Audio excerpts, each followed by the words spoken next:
السلام عليكم والصلاة والسلام على رسول الله. الوصفة تاع نهار اليوم اللي جبتها لكم تاع اللحم الحلو.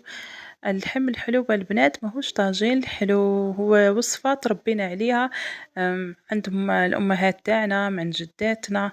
هذه وصفة قديمة.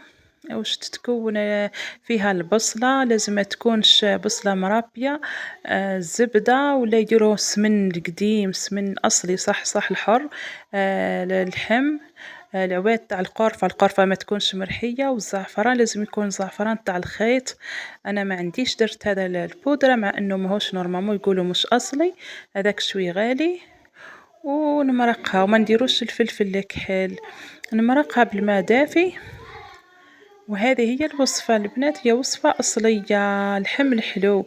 وجهة قسنطينة يقولوا وصفة، يقولوا البرقوق، طاجين البرقوق، ولا حنا نقولوا اللحم الحلو. انا نشتيها هكا، نشتي مام اللحم حتى كي يعود يجي باللغر، يجي اللحم الحلو يجي بنين كل واحد كفاية يشتيه. وهنايا صفيتها البنات، كي صفيتها رجعت اللحم والقرفة وكفاه الكيلة. السر تاعها في الكيلة البنات، نديرو 3 كيلات تاع لاصوص بكيلة تاع السكر. هذه هي الكيلة، واحد لا يغلطكم البنات. هنا راني ما صلحتش نصور، راني كيلتها عاودت كوبيت وعاودت رجعتها، درتهم كيلات مليانين قد 3 بكيلة تاع السكر. وواحد لا يغلطكم. والوقت هذا عادي ونورمالمون يشتروا الفواكه الاخرين ويقولوا طاجين الحلو، إنما هو معجون، أنا نسميه معجون تاع الفواكه، كل واحد وكيفاش. وهذه هي الكيلة تاع السكر.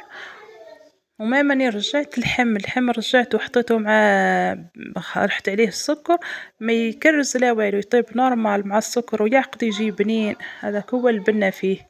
وهنا الكيلة هذه شوفي يديروا ما ورد تاع جهة قسنطينة بكري، خلاص يديروا الماء ورد. أنا ما عندناش الماء ورد، عندنا الماء زهر، استعملت ماء زهر.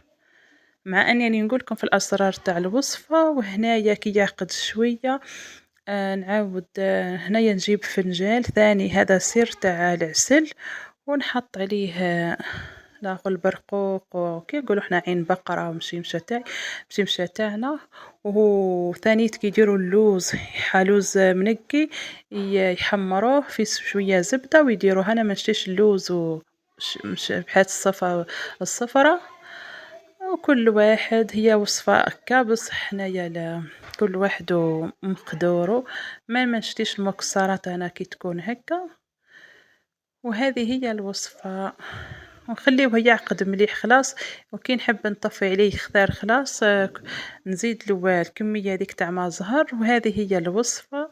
وهاو اللحم تاعنا كيفاه جات الوصفة، شوفوا البنات شاهي. ونتمنى تجربوا. مش اللحم الحلو راهو، مش طاجين الحلو، راهو اللحم الحلو.